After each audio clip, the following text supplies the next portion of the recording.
elbows me in the ribs. He goes, "Look, there he is. There he is." I'm like, "That's a shadow." He said, "No, no, seriously, that's him." I said, "Harley, that's a shadow." He steps on a branch. It sounds like a shotgun going off.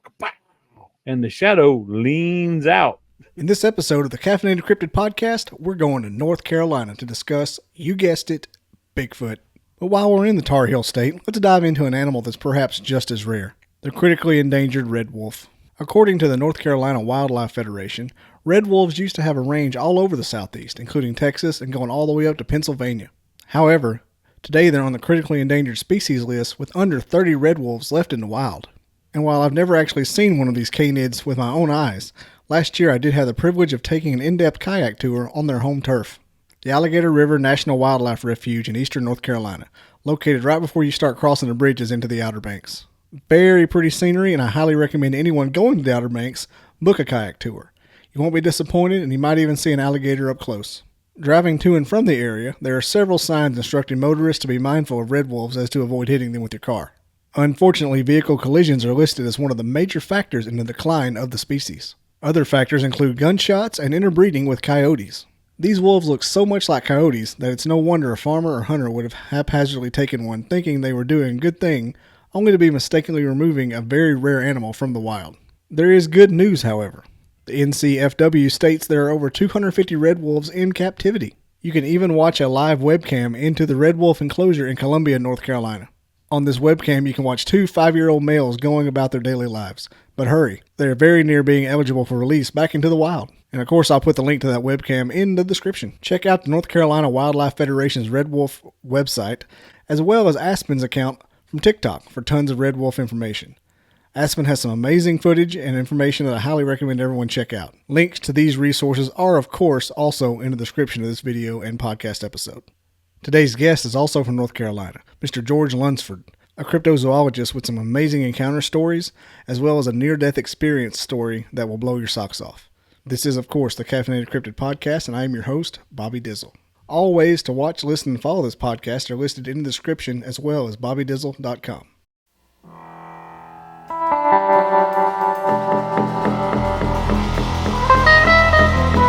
Know already, but I always ask if anybody's ever had a near-death experience. And Oh, yeah. Section C, Chapter 1, Section D says that you have. So, what exactly happened with that experience of yours when you're like, you say early 20s from pneumonia? Yeah, I had pneumonia real bad. And I hate going to the doctor. Mm-hmm. Honestly, I despise going to the doctor. But I went to, when I finally broke down, went to the doctor and had nothing against nurses practitioners, but this one said, "Oh, I just had bronchitis," and sent me home. And a week later, I couldn't move. I was lethargic. I couldn't open my eyes. I was just flopped down in the chair, had over 104 fever. And so they loaded me up, took me to the doctor. When I got to the hospital, they went nuts. They hit me with everything. They had IVs in me and everything else. And they finally got me up to a room. And it was probably around 3:00 or something like that in the morning. And I woke up and I was like, I feel pretty good, you know. I looked up the clock, and nothing was moving on the clock. The second hand wasn't moving or anything. And there was a woman standing beside my bed, an older woman. And she said, "It's okay. Just relax. Everything's fine." I said, "Okay." And so I sat up and I jumped off the bed and I looked back and my body was still in the bed. And I thought, well, that's odd. It's a red flag. Yeah. And Yep. she was talking to me saying, "Everything's going to be all right. No, you're fine. It's okay." And people started walking through the walls of my room. And each one of them would come in and they'd walk up to me and they introduced herself and tell me what was going on with them and everything. I looked over in a corner and there's a shadow of for lack of a better term, an angel, just an outline silhouette. But you could see the eyes, and the eyes were just as blue could be. It was amazing. I mean, I could still see the eyes like today. And I just was relaxed, and it was calm, and there's a lot of people in there talking to me, and there was a really awesome experience because I had no worries at that time. But I could see my body laying in the bed. Mm-hmm. Well, the angel raised his hand up, and there's a little dot of light formed on the wall. And he dropped his hand, and that whole wall just turned to light.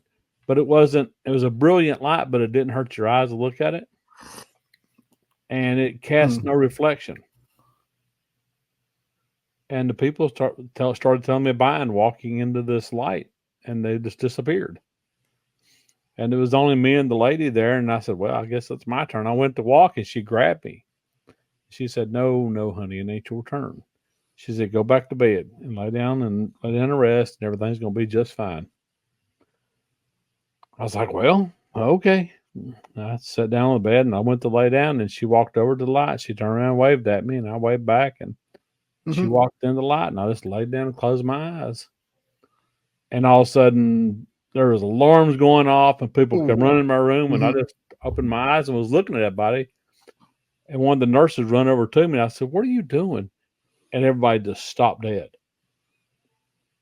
And they all started muttering and everything, and everybody walked out except for the one head nurse. And I started asking her about all the people that was in. I said, what about there was an old lady in here? And I told her the name.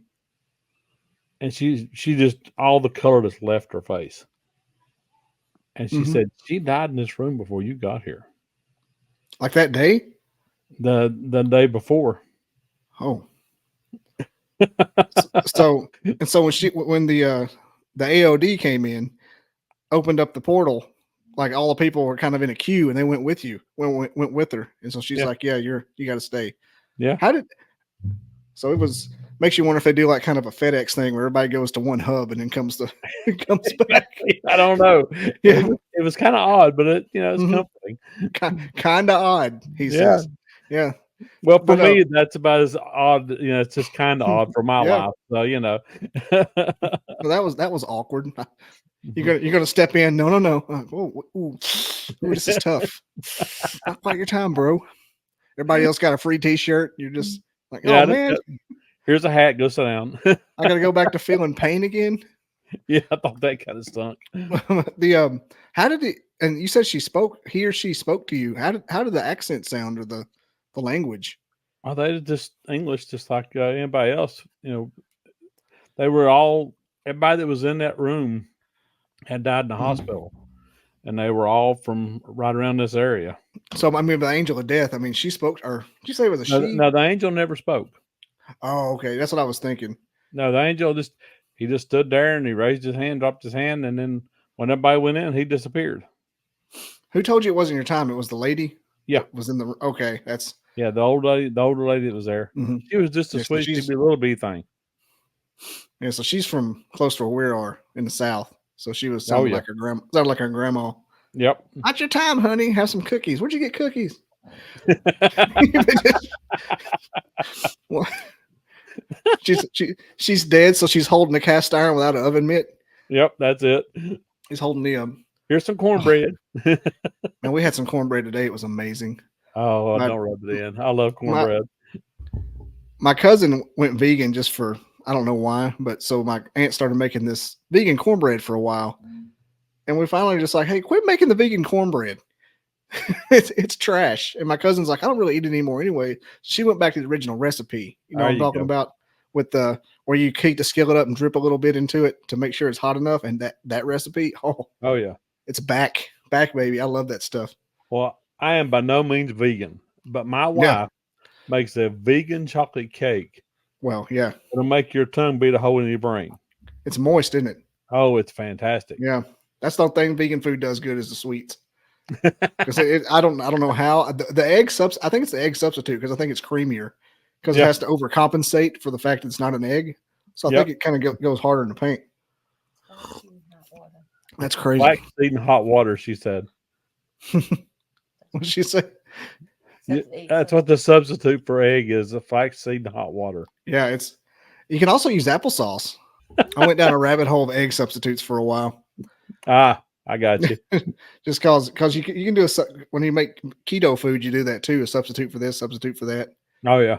So when you on the cryptid side of it, you said you're a cryptozoologist. I am. What kind of experience with the cryptids have you had out there in the I've woods? been investigating Bigfoot and Dogman. Mm-hmm. Actually seen Bigfoot January 7th at 3 p.m. That's very this specific. year. This year, okay. I was about to say what year? What year? Oh, yeah. I'll say, was it 2021? It was right after the Capitol riots. That would have been funny. Bigfoot's a trumper, or was it? What happened? It was in East how'd it go down? Tennessee. Well, we got a group called NCI, North Carolina Mhm. Investigates, and one of our investigators lives in Tennessee. And he got a hold of Scott Carpenter's son Mhm. and found out some places that Scott used to investigate before he passed away. And he found this place and he went up and investigated. He said, "You guys got to come up here." So we went up to East Tennessee. It was me, Harley Owens, Robert Effler, and Michelle Effler. Mhm. And we got up there, and as we was pulling in to where we was going to park our cars at and get out to start our investigation, we seen elk sign, we seen deer sign, we Mhm. found bear sign, squirrel, bobcat, and all that stuff. We knew there was plenty of food there, and off to the right hand side there was a big creek, so we knew they had plenty of food and water, so it could actually support a group of Bigfoot or whatever. So we was investigating. We found this huge arch. We noticed that the tree that was holding the end of the arch down was actually the stump for it was about 30 feet away from where the tree was. Mhm. There's no way possible it could have fell naturally. So we found X's, and we found a Dogman print. It was 5.5 inches wide. Had all 4 pads, 4 claws, and a back pad for the dog print. How big? And How lengthwise was it? lengthwise, it was around 6 inches, 7 inches lengthwise, and then widthwise, from here to here, it was about 5.5. Like across the A bottom big of the print. foot, like 5 inches over here. Yep, across the Mhm. width of the foot. Okay. Because And I think when you think of Dogman, I always think of like Bigfoot leave the footprint. Dogman are like on their haunches like an actual dog. That's what's yeah, it was huge. I have to train my brain when somebody says Dogman. Okay, it's a different set of rules. Oh yeah, That's whole different set of rules. We found everything. We found ambush sites. We found X's. We found you name it for Bigfoot. We found Mhm. it. And we come down the hill. We found a print from the Dogman where he couldn't have been more than 20 minutes ahead of us because the ground was kind of wet because it was snowy and sleeting and everything. And where he hit the mud and slid, the water was still coming back into the print. And he had went down. He went down in that part of the bottom part of the woods down by the creek. So we went down and investigated all that. Of course, we're not going to catch him by any means. He's a lot faster than we ever thought about being. Mhm. And we come back up. We was headed back to the cars. And old Harley pokes me. He goes, "Hey, let's go down that flat and investigate that flat area and come up on the other side of our." I was like, "Okay, that's not a problem." So me and him drop off, and Robert and his wife goes down to the trail. We're investigating. We find looks like a big waller spot, like someone's been wallowing around on the grass, and we found some bear scat and everything else down there. We come up a hill. Now, where we're at, we're on this hill over here, and there's a little valley between us, and there's another hill, and it's 20 yards away. And we're sitting there, and Harley, he elbows me in the ribs. He goes, "Look, there he is, there he is." I'm like, "Harley, that's a shadow." He said, "No, no, seriously, that's him." I said, "Harley, that's a shadow." He said, "Wait, let me see if I can get closer and I'll prove it to you." So he starts down the hill. It's about 14 feet ahead of me into the laurel thicket. He steps on a branch. It sounds like a shotgun going off. And the shadow leans out to see where The he shadow is. moved. Well, when he did this move, he actually reached back with his arm and grabbed the tree so he could look down into the valley better. So I could see from waist up, I could see this huge, massive arm grab the tree. You could see the conical head, no neck. He had hair Mhm. poking up on top of his head, so we named him Alfalfa. And That's a first. yeah, Usually they're like Junior or something. I got so excited I was vibrating. So I took off down the hill to get closer to him because I'm stupid. He's an 8-foot creature that can rip me in half, and I'm going to go charge him. So I take off down the hill. I catch Harley. I'm passing Harley as we come up the hill. Of course, Bigfoot's gone. The whole thing took maybe 5 seconds for me to see him and take off down the hill after him. Mm-hmm. So we get up there. We're looking around, and the limb where his head was at is 2.5 feet higher than I am. I'm 6 foot tall. He was at least 4 foot wide through the shoulders. Mm-hmm. And so you saw where he was standing from where you were down, so you had a good reference point then. yeah, I that was the first thing I did for some reason. I thought, see how high this thing is, because when he stood back up after I hollered, I seen right where that head was at. And that's good thinking. I could see toe prints in this little mound of dirt. See 3 toe prints, and you could see where there was a shadow of a big toe and a shadow of a pinky toe.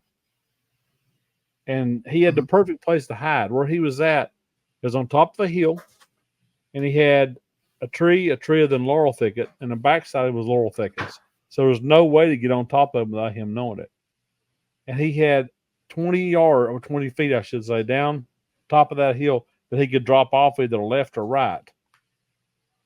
And the little laurel thickets on both sides. Well, we decided to go off after him. We didn't see no hair or anything. We took off down to that hole. And Robert calls up and says, "What are you guys doing?" We had radios. He said, "What are you guys doing? Something's tearing the woods up down here." When he said that, it stopped. So we dropped off to the left side and we hit this laurel thicket. And I thought to myself, because you couldn't see 3 foot at best in front of you. All I could think of, he's going to eat us.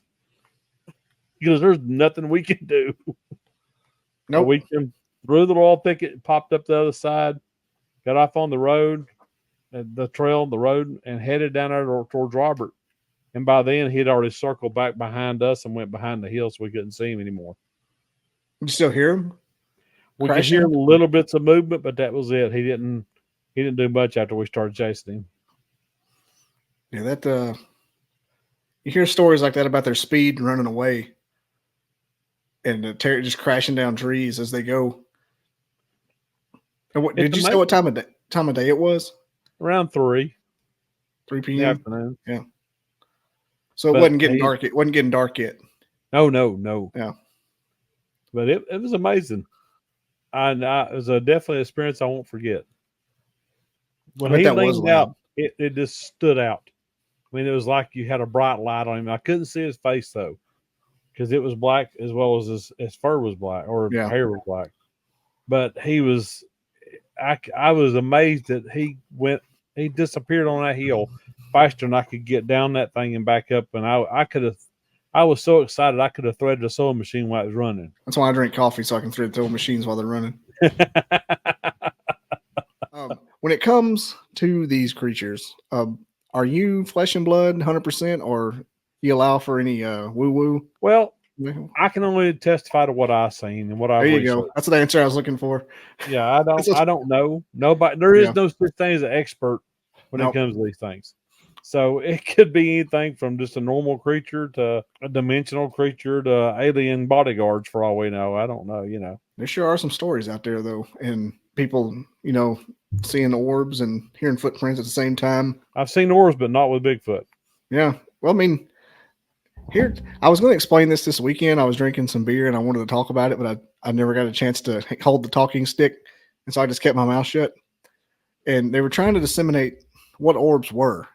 Are they the same one in this? Every entity is an orb at some point. I think that there is some kind of technology in the other dimension. Like we use iPhones and Microsoft. Yeah.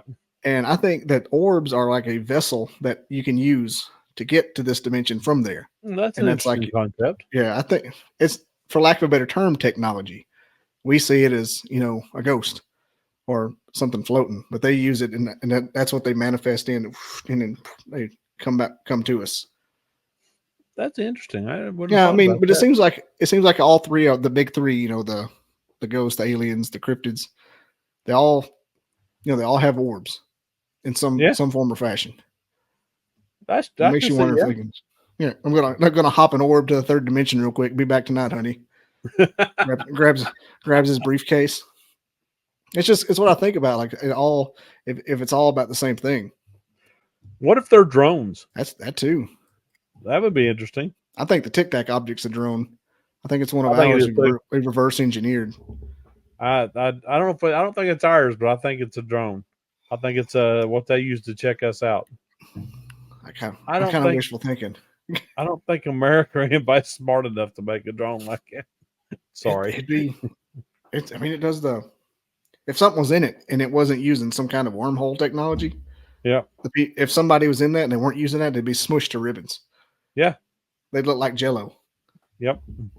They're pulling like a million G's. What I was going to say is, when it comes to the technology like that, if drones were a technology, technology too far advanced is indistinguishable from magic. And so if it's so far advanced from us, then we might think, oh, that's magic. In reality, the beings on the other side are like, oh, that's just every day. That's just how we do it. Well, that makes sense. I mean, if you went back in time with a lighter, mm-hmm. they would think that you had magic to make fire with your hands. Who was the guy? I was just listening to it on Rogan coming back from the woods last night. He called it the 10-year-old test, and he was talking about simulation theory. Okay, that's the whole episode. So I was okay. I've been in the woods with a bunch of woo woo talkers all weekend. So I was like, heck yeah, simulation on Joe Rogan. I'm in. I cracked me an energy drink and just hit cruise. He said it's 10-year-old test. He goes, now if somebody says there's aliens, a 10-year-old knows what an alien is. But 200 years ago, if somebody says something was an alien, 10-year-olds, I don't know what alien is. They would call them flying ships or something like. They would call them whatever it was. Yeah, and that's the reason. 50 years ago, they would call a simulation theory the movies. Like what do they call them? The yogis from India. Oh yeah. The little guys that wear the turban and talk really smart. Yeah, that's the most racist thing I could possibly call them. But and I do not mean it like that. I'm just saying they call it. It wasn't a simulation theory. Then it was they said we're in a movie and we're all actors being controlled, something like that. Well, whoever's controlling me, I wish they'd get their act together. That's what I was thinking. Like, what kind of dumbass is got my controller? Like, dude, stop eating so much. What are you going for a record? Good Lord. I think mine's drunk. Yeah. He's AFK. He hit pause and you're just on autopilot. Oh, that's pretty good. that would make for one hell of a skit. Yeah, it would. Circling back, the near-death experience that you had. Yes. Is it seems like in a lot of people that have the cryptid experiences haven't had a near-death experience prior to it. But you had the visitation from your deceased grandmother. I did. Before that. And so you might always had a touch of sensitivity about you. Everybody says I'm touched anyway. Yeah, you're touched. Got a touch of it. You got a touch of it. I just don't know what it is. Yeah. And what's his name? Mike Collin, the Long Island Bigfoot guy. He said, he got a head injury in Iraq. He came back and was seeing all kinds of these things, but never had them beforehand. Head injuries are weird. Yeah, because you never know what's going to do to your brain. Yeah, because it's basically just rewiring it on the fly. Yeah. And you're hoping to come back and you can function. Have you ever had any UFO experiences? I have. I've had two. Like abductions? Not abductions, no. They use the seeming of, no, we're not abducting him. We're not doing that. Not again. Fool me once. He's a fat guy. He'll hard to fool me once. Yeah. That's the craziest thing. I don't want to thwart your story, but my kids, my daughter and Jessica's son and some other kids are playing, and they ran off. They were gone for maybe 90 minutes, 2 hours. It was long enough that I was like walking around, where the hell are they? And I wasn't concerned because they know the area. It was just trails. I mean, they know it. They came back from from the side of the creek, and I was having to walk over. I was just meandering around, and they came out. I said, "Good Lord, where have y'all been?" I said, "It's Tuesday." I said, "Everybody's been worried about you." Like, what are you saying? He goes, "Yeah, you've been gone for 3 days." I was trying to freak him out. for like 10 seconds, they were all like, I love That's it. why I was asking you about your experience with that. Let's see if you had any lost time or anything to that effect. No, just old age. Yeah. Just your regular standard speed lost time. Yeah, definitely. You walk in, open the pantry and stand there for 5 minutes. I know what I come for, but what was it? What was your experiences like with the UFOs? Well, I had, like I said, I had two. One of them was in the middle of the Atlantic Ocean on a ship. I was in the Hmm. Navy. I was aft lookout. I was just hanging out back around the back, nothing going on. And the forward lookout calls back, says, "Look on the port side." I looked over there. He said, "What's that light?" So I pulled the binoculars out. I'm looking. I said, "It looks like Hmm. light. I don't know what to tell you. It's about 8 miles away from what it looks like." We was watching it, and it had looks like a little roll of lights. When I first saw it, I thought, well, that's a submarine con tower because it was just lights like this, Hmm. you know. And then as I looked at it more, everybody else pretty much just quit because I said, okay. Everybody called combat systems. They had nothing on radar, nothing on anything. There was nothing there according to them. And I started watching it, and it was above the water. It was going back and forth, and I was like, well, that's strange. And we watched it and watched it. And we watched it probably 5 minutes. All of a sudden, that thing it stopped and it got bright, bright, and all of a sudden it went pew, straight up in the air, and it was gone. That was it for that. That's when you knew it wasn't a sub. We thought, no, that ain't no submarine. Yep.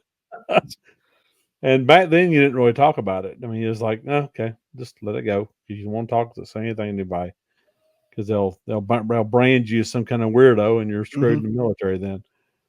So Yeah. we let it go and didn't think anything about it. And my wife and I were coming back from Chicago a couple of years ago, and we hit, the pilot announced we're now at 30,000 feet cruising and all this stuff. My wife elbows me. I get elbowed a lot. Anyway, my wife elbows me. Seems Goes, to be a thing. yeah, apparently I'm elbowable. Hey. So, she goes, what is that? And I looked. I said, I don't know. It was a silver cigar shaped object flying even with the plane. It was a ways away from us, but it was just staying even with the plane. It had no wings, it had no tail fin, it had no visible propulsion, but this silver cigar was flying, beside the plane. Hmm. And she reached down to get a camera, and when she come back up, that thing lit up, go poof, and it was gone. Did it speed off or just disappear? All I can say is it got real bright and disappeared. I don't know if it took off or if it just, you know, whatever they do. I don't know. Maybe punched it like the Second gear. Enterprise does. Yeah. But it was that's the only two I've had. You ever work with the sea? I mean, I saw. Yeah, that's all. That's more than people would pray for some days. Like I said, with me, there's nothing surprising anymore. Yeah, and you wonder like, what are there 7 billion people on Earth? And it seems like a lot of people. Some people like me, I don't see anything. I'm just an ally to the cause, I guess. I get angel numbers a lot. That's my paranormal tie-in, Oh, and okay. I'm a real good manifester, and I see angel numbers. So maybe That I'm a works. witch. Maybe I'm just like the biggest sorcerer of them all. There you go. But yeah, I've had a CE5 event as far as UFOs go one time. Oh, It was tell me pretty about it. crazy. Yeah, I was talking to he's from over there in Tennessee, Les Durant. You may have heard, or Georgia. He's a big CE5 guy. And well, it wasn't like I didn't go on board or anything. But I was in my backyard, just kind of, I'll do it every once in a while when it's clear. I'll be like, hey guys, show me a sign, show me a sign. And this one particular day, I did that. And right, not in the corner of my eye, but like 45 to 50 degrees over here, I saw quick as it could. It's like they flashed their headlights at me and went away. And if you see a fast meteor, it does a certain thing. This was Right. brighter. This was brighter and almost had like a curve thing to it. Well, the meteors always usually have a tail. Mm-hmm. This was super bright and super fast, and it was Wow. in like just a hint of how you draw a smiley face. Oh yeah. It's like it had just like 1 degree of that kind of a curve, like a smiley face. Well, at least they're As happy fast, to see you. yeah. I mean, it just gave that. I'll get these things. They're like, dude, stop it. You know we're real. Stop doing this shit. Like, why? you're being a kid. All right. Like me of all people know that kind of stuff is real to some degree. Like I've just whatever it is. If it's I'm kind of religious, but I like to sleep in on Sundays, so I'm kind of not. Well, I'm religious too, I'm spiritual, not religious, I should say. Yeah, like I I believe in teeter back God, and I forth. believe in everything, but I don't go to church because honestly, I don't really trust churches. I'm having a hard time with it myself, and I'm Catholic too, which is weird. My Which wife is is. like the biggest church, and I love being Catholic. I love the events, the fish fries and the pancakes. Oh yeah. Like I'm Knights of Columbus, and Oh, that's I'm awesome. like the head pancake cook at church, but I mean I go a tenth of as much as I should, and I don't tell anyone. And I'm just like, I went to mass last night, and I'm like, I'm not going to mass. I can't.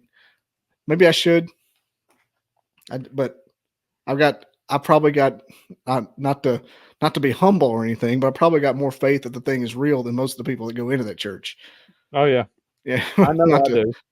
not to be pious, not to be extra humble or anything and be exalted, but like I know that the afterlife is there for some way, but I don't think it's as big of a doom and gloom as they try to make it be. Well, I Mm, grew up Southern Baptist, so you're going to hell. yeah, I mean, I'm going already. No matter what you do, Southern Baptist never really teaches the other side of the equation. You know what I mean? Hmm. So that's what I grew up with, Southern Baptist. So and every church we went to, whether it be Catholic or Baptist or non-denominational, Hmm. would be going. Everything would be doing great. I said preach from the Bible, which is what I want. Then they'll start the money thing, Yep, and here it's it all comes. about let's get a bigger church, let's get the preacher a bigger money, and it's like y'all are missing something here. Hmm. So Like I that's they start to smell it. It's like a human nature takes over. yeah.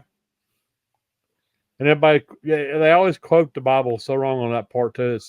They said the money is the root of all evil. No, the love of money is the root of all evil. Yeah, And y'all are loving the crap out of it because you keep asking for 3 or 4 donations a service.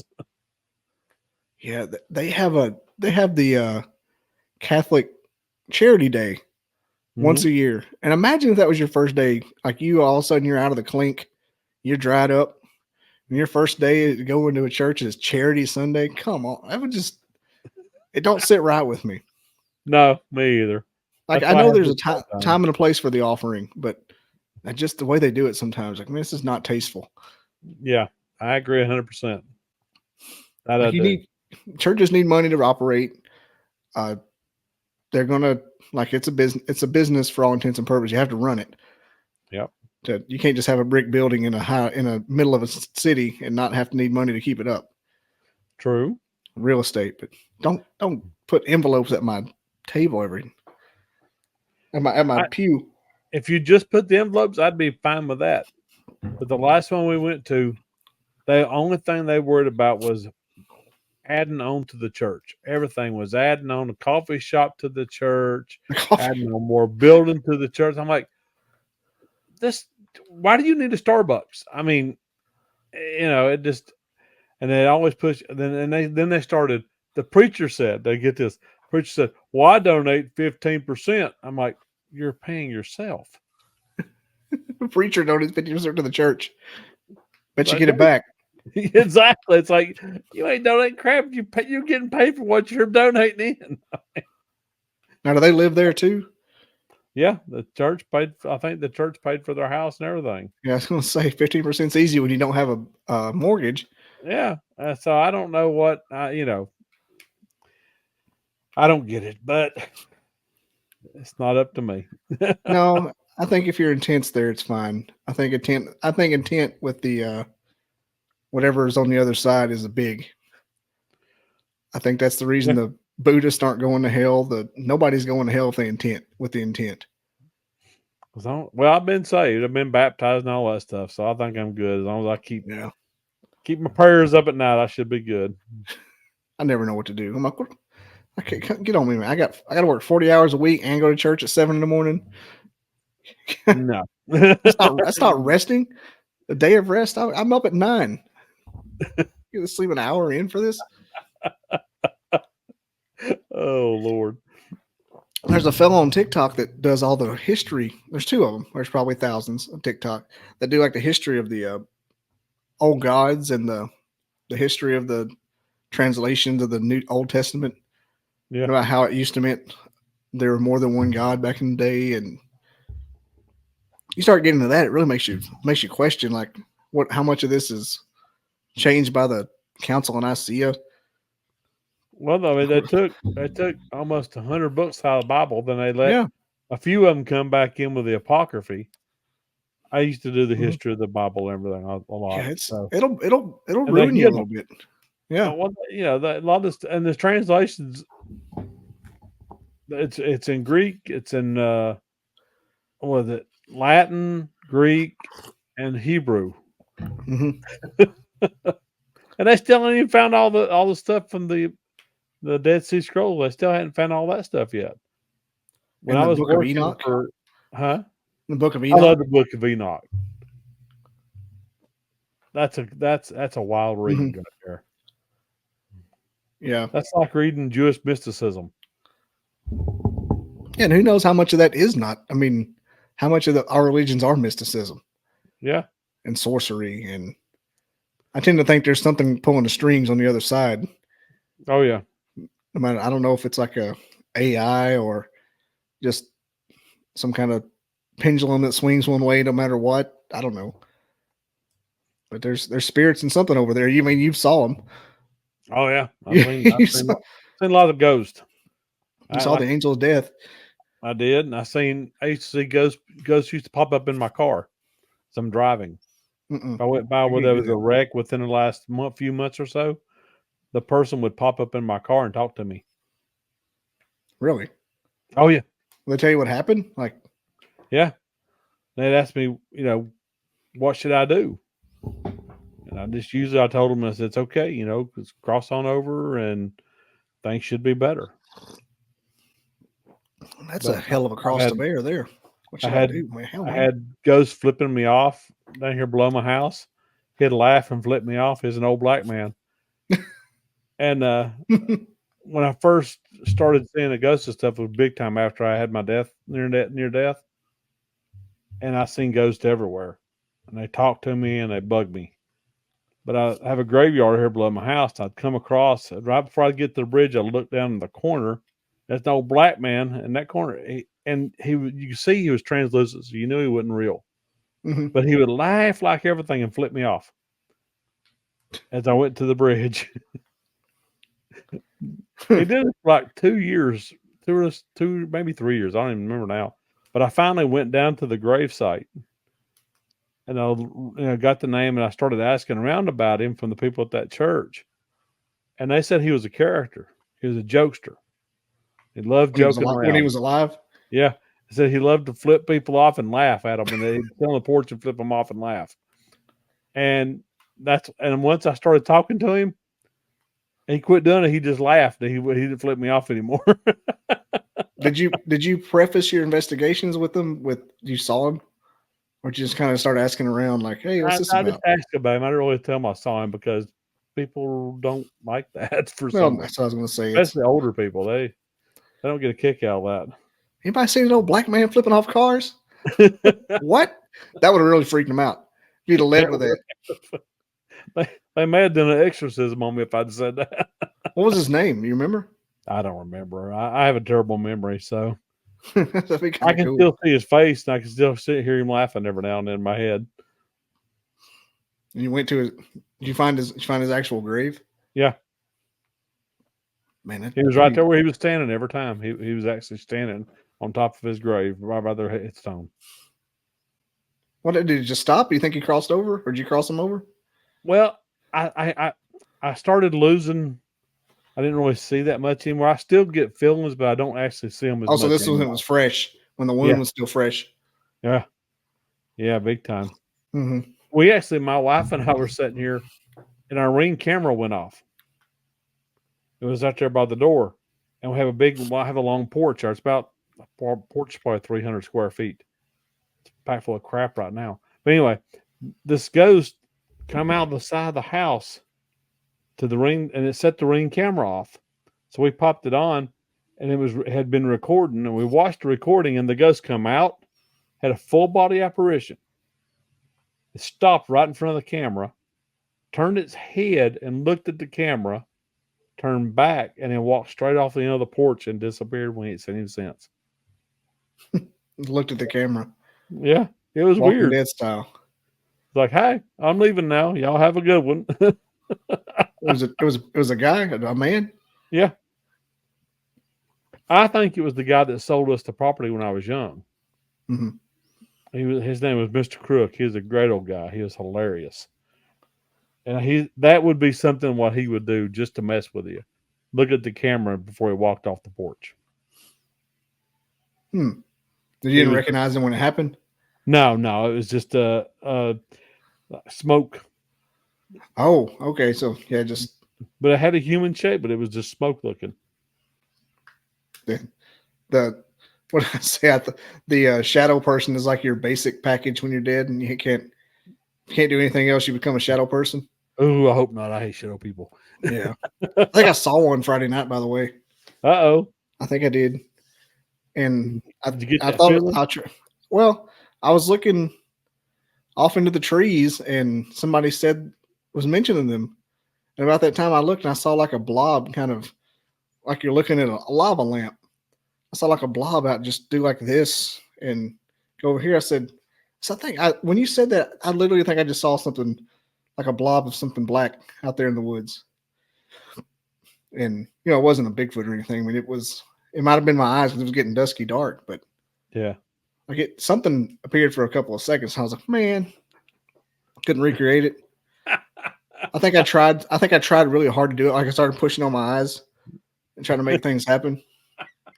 I don't know. I never saw anything again. I never had any experiences the rest of the weekend. But when he said those words, I thought I saw that like right when he said it. Well, that's possible. Of course, I don't know what I'm looking for with shadow people. I mean, they're like people that are just really, really dark silhouette. Well, the one I seen looked like a shadow of a human being. Yeah. But it was just a bad situation. It was creepy. It's one of those where even the dog was cowering in the corner. You don't want the dog to be 130-pound Rottweiler. Yeah, the shadow people are a lot like Dogman. Like there's never like a positive experience. No. You never hear anybody happy about seeing shadow people. I want to see a Dogman. I'll be happy if I see one. And if he charges, I'm going to put him down. They are one of the main reasons I think all of this has some kind of supernatural element because you never see them for very long. You never see them like the end result, like them standing still at the end of the run. I don't know. I've heard some pretty interesting stories I've read about them. Now, I was researching them for a while, and they actually go all the way back in history to 400 BC and before. Oh yeah, the werewolves and stuff was. Well, Anubis was believed to be a dogman from a tribe down in Africa. Mm-hmm. Come up from Africa into Egypt, and Marco Polo and Christopher Columbus both were taken to a tribe in India that had reached up to 120,000 strong. And they were dogmen. They had the head of a dog. Oh, the people were? Okay. Yeah. And they would communicate with yeps and barks and stuff like that. 120,000 of them in one tribe. That's a lot. Yeah. You'd think that'd be in the fossil record or something. Well, the thing, I don't know what happened to them because one of the saints actually had two as bodyguards. One of the saints did? Yeah, and they believed that Saint Christopher was a dog man because the early early drawings of him showed him with a dog's head. That was only changed after was it some kind of revolution happened and another artist took over doing the artwork, and that's when they started drawing him as a man. But before that, he was drawn as a dog man. Didn't know that. Oh yeah. I knew that he wasn't actually the patron saint of travel. No. But I think Gregory something is. I had to look that up. I can't remember what saint that was that had him for bodyguard. He had two bodyguards. I can't remember which one it was now. I'll have to look it back up again. I can look it up. But I got the. Let me see here. As I tap on my laptop in the middle of a podcast. You go right ahead. That's good. Man, it says St. Christopher is patron saint of dog. That's cool though. Like you find so much of this out. Man, you ain't kidding. You do have a head of a dog. I See, wouldn't lie to you, man. I promise. I it really makes you wonder. Saint Rock, patron saint of dogs. It makes you wonder how much of this stuff is hidden, like the Yeah. Tartarian mud flood, Tesla, fluoride. Yep. See if I can find out. I'll tell you exactly what it was. I'm just looking it up and I'm seeing all kinds of saints with dog heads. What the hell? I mean, it's all over the place.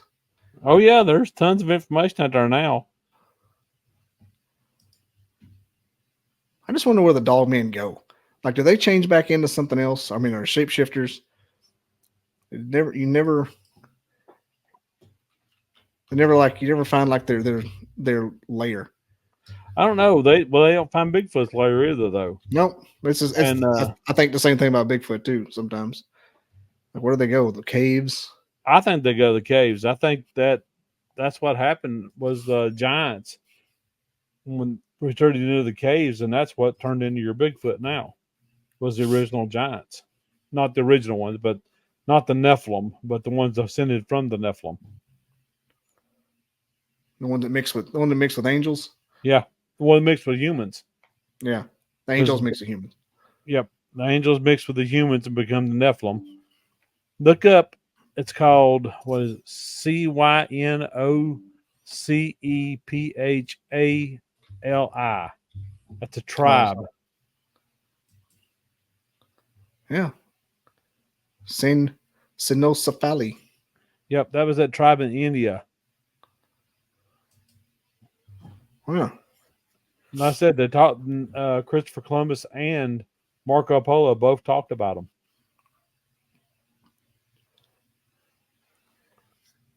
You know, it's not shocking that maybe something like that did exist. Yeah. Even that long ago. I mean, why couldn't like dogs or canines evolve in some kind of bipedal some way that was just rare as it can be, like if you're on one island? Well, apparently they were in different places. They had them in India, Africa, Asia. Yeah, I'm sitting here reading that too. I'm like, wow, they're everywhere. I mean, if they, you know how woolly mammoths were down to one island by the time they checked out. Oh yeah, yeah. And like it makes you wonder if things like that might have been around, and not everything makes a fossil. Well, I read that when I was doing the studying on the dogmen, I read that they believed that most of the tribes were wiped out because up to a point they had been staying away from all the other humans. They didn't get around any of them. And I think when the humans actually started integrating with them and being around them, they started getting diseases and stuff and killing them off. Mm-hmm. And they just spread out away from the people, away from the civilizations. Which would explain why they're everywhere in the world. They've been the sightings everywhere in the world. I like how they just now became cool. Yeah. Well, in America, nobody even knew anything about them until the Michigan Dogman. Mm-hmm. Then went from that to the Beast of Bray Road. You know, you always had werewolf stories. To me, I think the Dogmen are where the werewolves, the stories about werewolves come from. Mm-hmm. I think that they were actually the Dogmen, and they just thought that they was somebody else that they knew. And that's what kind of what it all leads up to, like the most logical explanation. Yeah. I mean, werewolves. Hell, maybe it could be. Maybe some people are shapeshifters and turn into werewolves. That's true. I mean, you got the skinwalkers and stuff. They're shapeshifters. Yeah. That started a whole out nother ball. Medicine men. That's a whole nother ball of wax there. Oh, you ain't kidding. You can go down a rabbit hole with any of this stuff, though. My 4-year-old wants to watch stuff like this every night. So turn on Mothman. Turn on Bigfoot. Like, I am not in a Mothman mood right now. Well, that's okay. My grandkids read my books. So, you know. Is Grandpa crazy? They think so. They think so, yeah. It could happen. You never know. So what about the 51 minutes? What about your encounter in the Bermuda Triangle? I was going to ask that because I had another one of those on here, and I love those Oh, stories. okay. In the Navy again. Yep. We were out. We've been through the Bermuda Triangle dozens and dozens of times, Mm-hmm. but nothing ever happened. But this one particular time, I was on aft lookout. I spent a lot of time on aft lookout. I just realized that too. But I was on aft lookout. Better than peeling potatoes. Oh, I love sitting on aft lookout. Nobody bothers me. I like to watch the ocean, relax. And it was in the late afternoon, and the forward lookout called back to me again. Hey, there's something going on up here, and I'm thinking the water is smooth as glass. It's a beautiful day. What possibly could be going on? So I asked him. I said, "What is it?" And he said, "There's something up here about 10 miles out. I can't identify. It's just a big black splodge." Mm-hmm. And I said, "Well, let's we get closer and find out." So we got closer and we got closer, and this thing got bigger and bigger. By the time we got within 3 miles of it, it was a big wall, solid wall of gray fog. And it went from the ocean all the way up to the sky as far as you could see, and all the way on both sides as far as you could see. It was just this giant fog wall, which, granted, that's nothing unusual in the water. It happens a lot, no big thing. But the weird part was, as the ship entered this fog, all the electronics and the compasses and everything, the electronics just died. The compasses started spinning. And with all the inertia of the ship moving, we just kind of moved into this fog even after our engines were dead. And while we were inside the fog, your skin was tingling, the hair was standing up on it like an electrical charge. Yeah, like static. And then when the ship come out the other side of the fog, it was just like a little wall we went through. As the ship come out, everything kicked back online like there was never a problem. And when I finally got out of the fog from the aft lookout, everything cleared up. It was weird because everything was choppy. The sky was kind of hazy, but I looked back and the wall was gone. Well, the fog was all disappeared. Yep, it was gone. Man, how did the rest of the ship? How did the rest of the ship behave? They freaked out when everything started going down. Everybody was freaking out, running around, trying to get everything going back, but nothing would come back till it went out to come out the other side of that fog. Just the entire ship would just come out, everything popped back on like normal. That is weird. Have you ever investigated that fog before? No. See if it was common. There has been lots. I've read things that people have written down and stuff online about people seeing the fog and it causing electrical disturbances and messing with power, but nothing to that large of an extent. Planes, their compasses would spin and their engines would sputter, but they wouldn't go off. They'd actually just sputter and stay on. So I don't know. There's really no way to even go back and check. You have no idea. No, and you never know when it's going to happen. It's a magnetic anomaly. It's a big word for the day. Yeah, an anomaly, a phenomenon. Phenomena. That's it. I learned a new word this weekend. Squatchologist. Squology. Sasquology. I was like, is that a word? Sasquologist? I don't know, but I like it pretty good. I may use it. It sounds almost like an actual field of study you can go into, that like a study of it's like birds that can walk, birds that don't fly kind of study. He's a sasquologist. That's pretty good. Like I sit around and listen and hear all these stories, and what I got to watch out for is acting like the stories are mine, and I'm some kind of experienced or quote unquote authority on it just because I've heard a million stories. Oh yeah, and I sound like a damn idiot. Like, well, the guy I talked to, I'm like, shut up, just enjoy. So I'm a podcaster first. I don't really want to have an experience. I would take one, but I'd rather hear from people like you, authors and everything. I'd rather hear from you before having my own. So I appreciate that. My next bunch of guests are anthropologists and everything anyway. Oh, so okay. I'm trying to Yeah, I'm trying to not seem like a kook. Only having, there's as well as I do, there's a certain faction of this whole genre that just want to lie and just almost like used car salesmen. Oh yeah. And they're fun to have on because they'll go down the rabbit hole with you. I gotta tell you, it's like eating junk food. It helps nobody, and it doesn't. There's no nutritional value, but it is definitely enjoyable. Yep, I agree with that. I can, and some of them I consider friends, but I sprinkle them around, and sometimes every few weeks I'll ask some of them if they want to come on, and they'll do it. And they'll talk for hours, and you'll get that's cool. 10, 20 more subscribers every time. But I can't do it. I can't sell my soul. Even if someone telling the truth, I can't do it all the time. I understand. I do a podcast too, so I definitely understand. Yeah, that's right. You do, don't you? Yeah. NCI. I was thinking you were the North Carolina cryptid guy that I was going to have on not too long ago, but that's a different bunch. NCAAP. Okay. No, we're NCI. North Carolina Investigates. It's also the company my aunt works for here in Huntsville. Oh, really? Back home. Yeah, there's an NCI here. Oh, cool. They make car parts. Not the same. It's not the same bunch. No, we don't make car parts. No, we're not a manufacturing plant. Well, besides the Steep Canyon Rangers, you got anything else you want to plug? Your website or anything? I plug the website. My beautiful wife made my website, so it's a good looking website. Author George Lunsford .x10host.com. And it will be in the description too whenever this runs.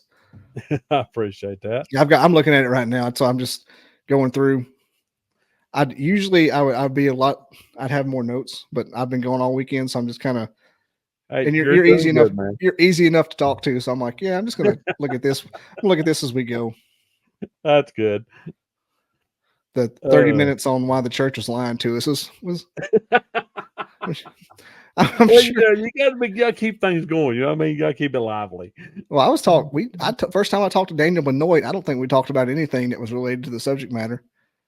Well, I think we talked about taking kids to school for an hour. I swear to God, I was like, what did we talk about?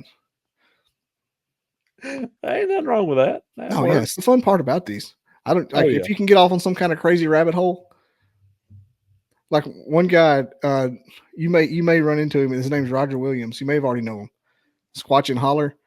He at a store, because I'm in North Alabama. There's a store just across the line called Cornersville, Tennessee Truck Stop, and his family owned it for decades.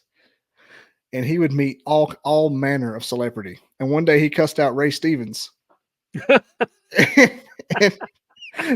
Why in the world did he cuss out Ray Stevens? Apparently Ray Stevens was dating one of his relatives and came in there acting like he didn't have to like act. He was just acting, being an ass a little bit. He goes, I don't give a hell who you are. Oh man. Because it's like his claim to fame. His mom yelled at Prince one time. Apparently Prince came in there mashing on all the honey buns, see which one was softest. She goes, I don't care who you are, you ain't gonna mash on all my honey buns. Oh, that's hilarious. And Prince ended up buying all the honey buns in the store. That's a good sell. I'm telling you, it was that kind of thing. That's the kind of thing I get off on right there. I love it. All right, man. We've reached an hour and we are early, so I'm gonna let you go. I mean, I think we covered the gambit. I appreciate that. That was a good one. Come off my podcast hiatus. I'm recording hiatus, not my podcast hiatus. Oh, okay. Cool. So tell Jessica I said, hey, I'm glad she got her truck unlocked right before the sky tried to kill us yesterday. I will definitely ask her about that. Yeah, she will laugh. And have a good day, and I'll have you back on. I'll come up with something else to talk about. All right, that sounds good. Let me as I break the fourth wall here. It's been so long I forgot to get my intro ready. But yeah, or my outro. I appreciate it anyway. Yeah, just I appreciate it. Have a good day once again as we hit the outro music. I never didn't believe in Bigfoot. I never believed in it. I didn't believe in it. I never give it any thought. kept wood knocking back and forth to each other, and it was in a pattern.